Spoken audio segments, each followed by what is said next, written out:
जन जन में दिगंबरत्व की पहचान बनाने संत डॉक्टर मुनि प्रणाम सागर जी जो जगत को आचरण का आशीष देते हैं, तरने का ताबीज देते हैं, बोधि समाधि का बीज देते हैं, जो दुनिया में कोई न दे सके ऐसी वो चीज दिया करते हैं। वे हमेशा कहा करते हैं, यदि मैं भगवा वस्त्र पहनकर आता तो हिंदू का हो जाता, हरा वस्त्र पहनकर आता तो मुस्लिम का फकीर बन जाता, श्वेत वस्त्र पहनकर आता सिख या ईसाई का हो जाता। लेकिन मैं समस्त जगत को एकता का पाठ पढ़ाने के लिए दिशाओं का अंबर ओढ़कर दिगंबर बनकर आया हूं, जिससे हर इंसान को एक ही स्थान पर जियो और जीने दो का प्रेममयी ज्ञान मिल सके।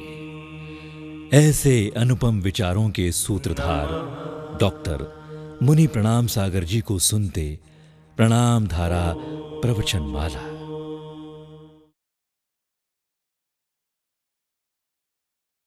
ओम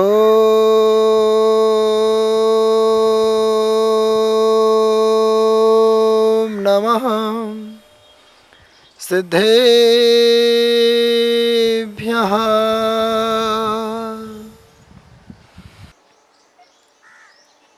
यदर्चा भावेन प्रमुदितमनादर दुर्इयं क्षणादासीत् स्वर्गी गुणगण समृद्धा सुखनिधि लभन्ते सद्भक्ता शिव सुख समाजं किमु तदा। महावीर स्वामी नयन पथगामी भवतु मे, महावीर स्वामी नयन पथगामी भवतु मे, महावीर स्वामी नयन पथगामी भवतु मे। 24 तीर्थंकर प्रभु के चरणों में नमन करते हुए अनंत अनंत सिद्ध परमेष्टि के चरणों में अनंत सुख को पाने के लिए प्रणाम करते हुए परम पूज्य आचार्य पुष्पदंत सागर जी गुरुदेव के चरणों में नतमस्तक होते हुए प्रिय आत्मन आपके समक्ष हूँ। खुशी खुश नसीब बनाती है, खुशी जीने की कला सिखाती है। जो खुशी से खुद ही तलाशता है उसे खुशी खुद से मिलाती है। खुशी इंसान की पहचान है। अपनी पहचान बनाने के लिए इंसान सदैव खुश रहने का प्रयास किया करता है। जब दुखी होता है उसकी पहचान अपने आप खत्म होती चली जाती है। जब व्यक्ति परेशान होता है सारी सुख सुविधाएं उसके हाथों से निकल जाती हैं, वह इंसान उसी समय से अपनी पहचान को भुला दिया करता है। आज अपनी पहचान पैसों से नहीं चेहरे की मुस्कुराहट से हुआ करती है। एक बार एक सेठ के घर में लक्ष्मी का आगमन हुआ। लक्ष्मी ने कहा, सेठ जी आज तक मैं तुम्हारे साथ रही, तुम्हारे परिवार में रही, लेकिन आज मेरे जाने का समय आ चुका है। लक्ष्मी किसी के घर में शाश्वत नहीं रहा करती है। सरस्वती तो विराजमान है, मुद्रा पद्मासन है, लेकिन लक्ष्मी हमेशा खड़ी रहती है। वह कुछ समय के लिए आती है। यदि उसे समझ नहीं पाता है तो वह लक्ष्मी आपका साथ छोड़ करके चली जाती है।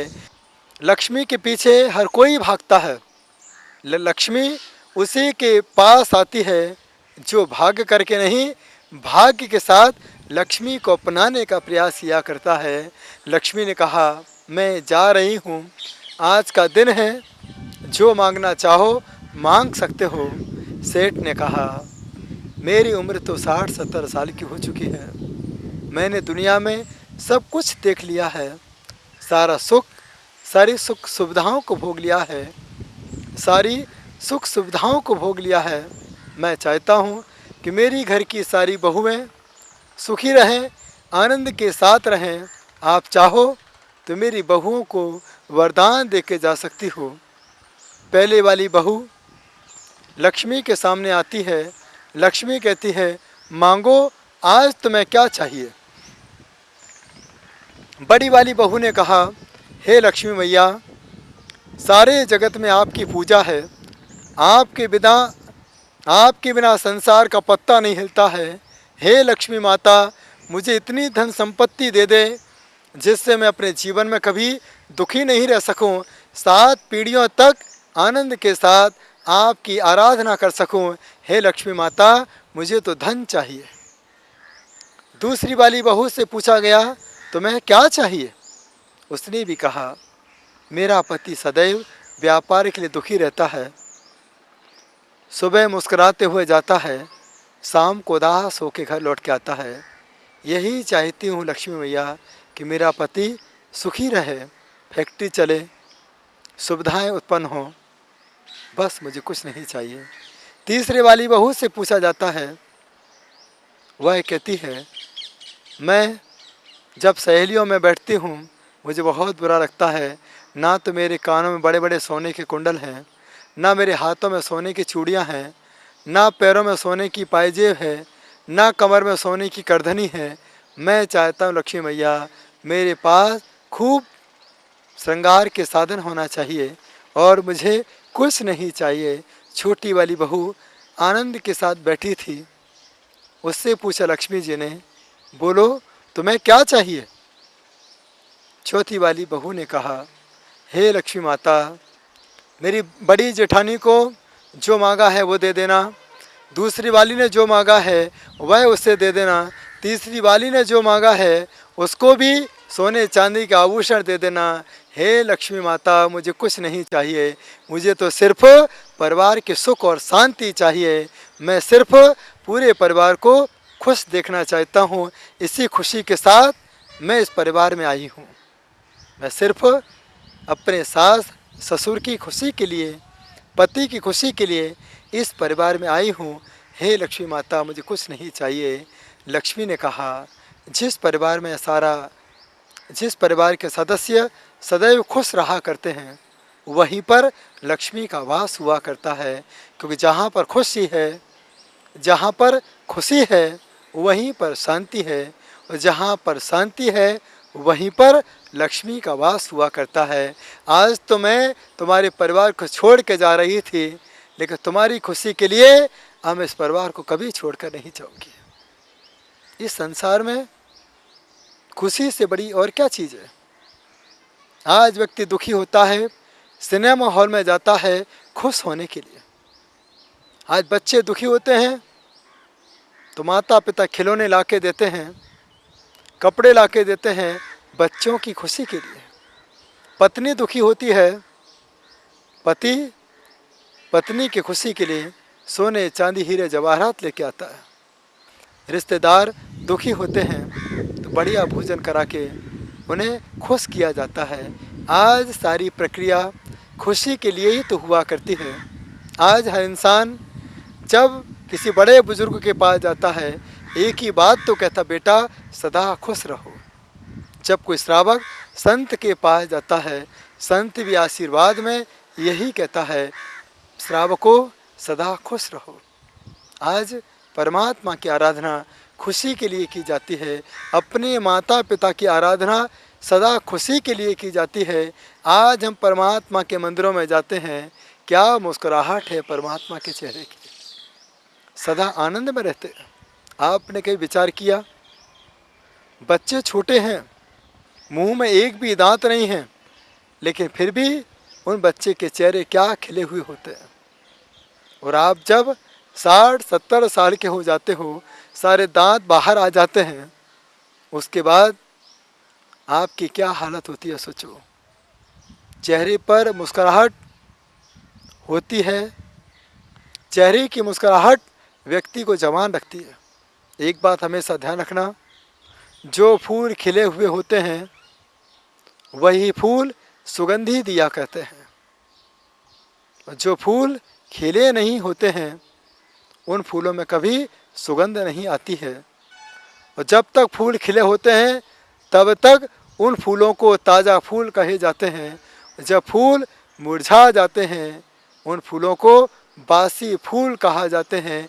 जब तक फूलों की तरह मुस्कुराहट होती है तब तक आपका जीवन तरोताज़ा हो सकता है।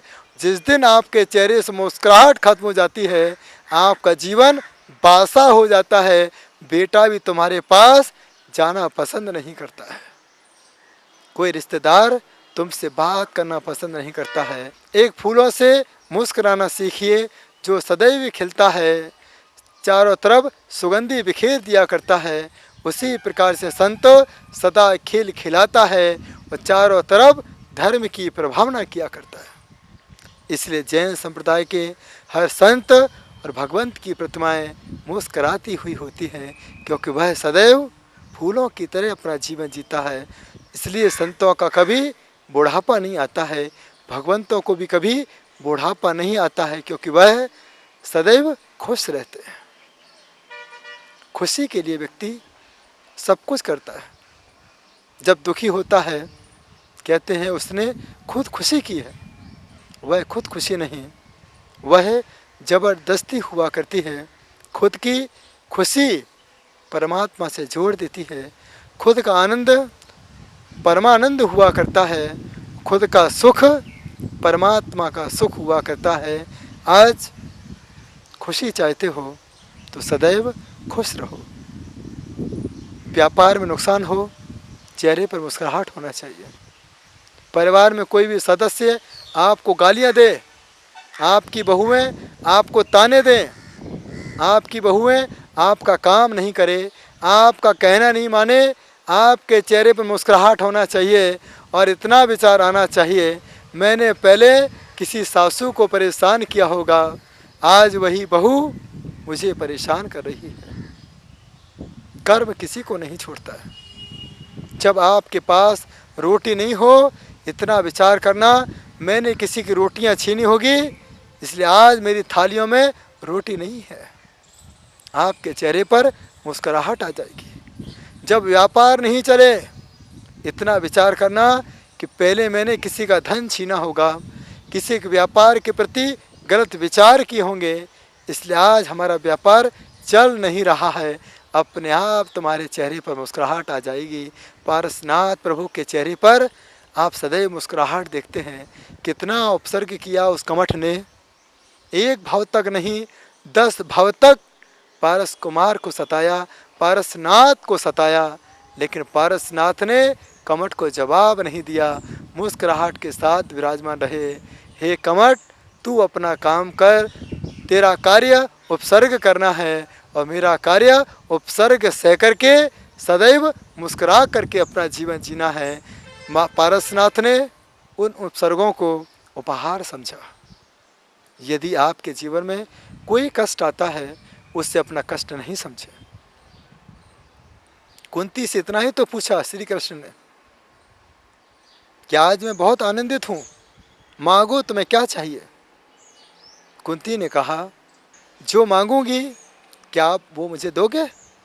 श्री कृष्ण ने कहा कैसी बात करती हो, मैं नारायण हूँ, सब कुछ हमारे पास है, एक बार मांग करके तो देखो तुम्हें क्या चाहिए, कहाँ का राज्य चाहिए, क्या तुम्हें धन सुख चाहिए। उस समय कुंती ने इतना ही कहा हे कृष्ण आप मुझे कुछ देना चाहते हो, एक चीज़ मुझे अवश्य देना। पूछा क्या। बोली इतना ही मैं चाहती हूँ कि 24 घंटे में एक बार मेरे पास दुख होना चाहिए जिससे मैं सदैव आपकी आराधना कर सकूं। व्यक्ति जब दुखी होता है तभी उसे परमात्मा याद आता है, जब परेशान होता है तब व्यक्ति परमात्मा के चरणों में जाके नतमस्तक हो जाता है। इसीलिए तो कहा जाता है दुख में सुमिरन सब करें, सुख में करे न कोई, जो सुख में सुमिरन करे तो दुख काय को होए प्रभु जी, तो दुख काय को हो। यदि व्यक्ति दुख में परमात्मा को याद करता है, काश सुख में भी यदि परमात्मा को याद करे, खुशी खुशी परमात्मा से जुड़ने का प्रयास करे, उसके जीवन में कभी मुरझाहट आ नहीं सकती है, उसका जीवन कभी वृद्धापन की ओर अग्रसर हो नहीं सकता है। यदि आप जीवन भर मुस्कुराहट चाहते हो तो आप फूलों की तरह मुस्कुराना सीखिए। वह फूल जब सूरज का सहारा लेते हैं, उस फूल के चेहरे पर खिलखिलाहट आ जाती है। जब एक फूल सूर्य का सहारा लेता है, वह फूल खिलना प्रारंभ हो जाता है। यदि आप प्रातःकाल परमात्मा के द्वार पर नतमस्तक हो जाओ, परमात्मा के चरणों में अपना शीश झुका दो, तो वह सूर्य रूपी परमात्मा आपके आत्मा के हृदय को खिलाना प्रारंभ कर देगा। आपका जीवन सदैव आनंद से भरा रहेगा। आप अपने जीवन में आनंद पाना चाहते हैं, आनंद के साथ जीवन जीना चाहते हैं, तो सदा मुस्कराइए, सदा खुश रहो, आनंद के साथ जीवन जियो।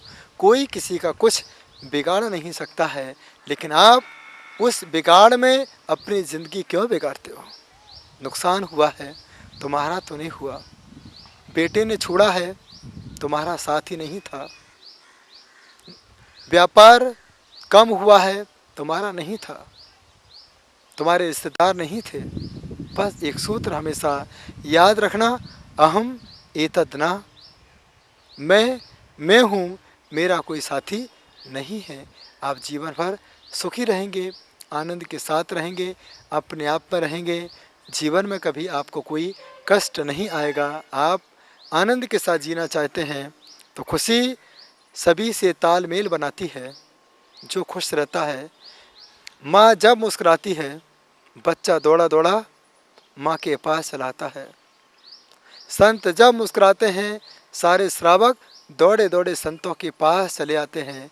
और आप सदैव मुस्कुराओगे तो सारी सृष्टि आपको मुस्कुराते मुस्कुराते संसार से विदा कर देगी। रोते रोते मरोगे तो सारी दुनिया को आपको देखकर रोना पड़ेगा।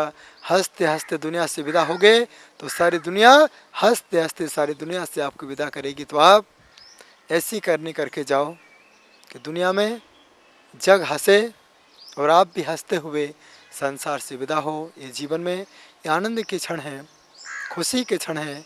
इन खुशी की पल को आनंद के साथ जिए, इन खुशी के पल को प्रभु के साथ जिए, इन खुशी के पल को प्रभु के द्वार पर बैठ के जिए। तब आप हमेशा हमेशा के लिए खुश रह सकते हो। खुश रहने का आशीर्वाद, खुशी रहने का आशीर्वाद तो कोई दे सकता है, लेकिन जो अपने से मिलाकर तुम्हें खुश रखे, वही तुम्हारी ज़िंदगी को संवार सकता है। तो आप सदैव परमात्मा के द्वार पर जाएं, क्योंकि उनके चेहरे पर सदैव मुस्कुराहट हुआ करती है। जहाँ मुस्कुराहट है, वहीं पर मुस्कुराने की कला सीखने को मिला करती है। आप सदैव प्रभु द्वार पर जाएं। वह एक फूल खिलता है सूरज के इंतज़ार में, और आप भी प्रातःकाल प्रभु के द्वार पर जाएं, हमेशा के लिए मुस्कुराने के लिए, सदा खुशी रहने के लिए जाएं। तो प्रभु के द्वार पर आपकी खुशी को कोई कम कर नहीं सकता है, और यही खुशी आपको खुदा से मिला सकती है।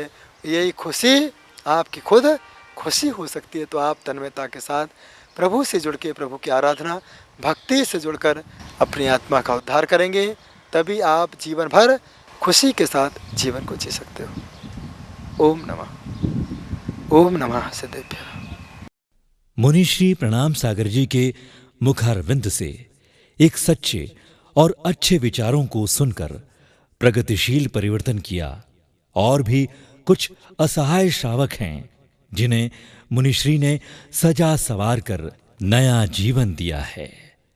आप उनसे मुखातिब होकर धार्मिक जीवन का सार समझे। मैं मनीष कुमार जैन, निवासी सनावद, परम पूज्य मुनिश्री 108 प्रणाम सागर जी महाराज के चरणों में शत नमन करते हुए नमोस्तु करता हूं। और बताना चाहता हूं कि मैं गुरुवर के सानिध्य में सिद्धवरकुट चातुर्मास के दौरान आया, और जब से गुरुवर का आशीर्वाद मुझ पर एवं मेरे परिवार के ऊपर सदैव बना रहा, और साथ ही साथ जब से गुरुवर का आशीर्वाद मेरे परिवार पर बना, मुझ पर बना, तब से जीवन के हर क्षेत्र में मैंने प्रगति की, जीवन के हर क्षेत्र में मैंने सफलता प्राप्त की एवं नई नई ऊंचाइयों को प्राप्त किया। गुरुवर के चरणों में शत नमन करते हुए नमोस्तु नमोस्तु नमोस्तु।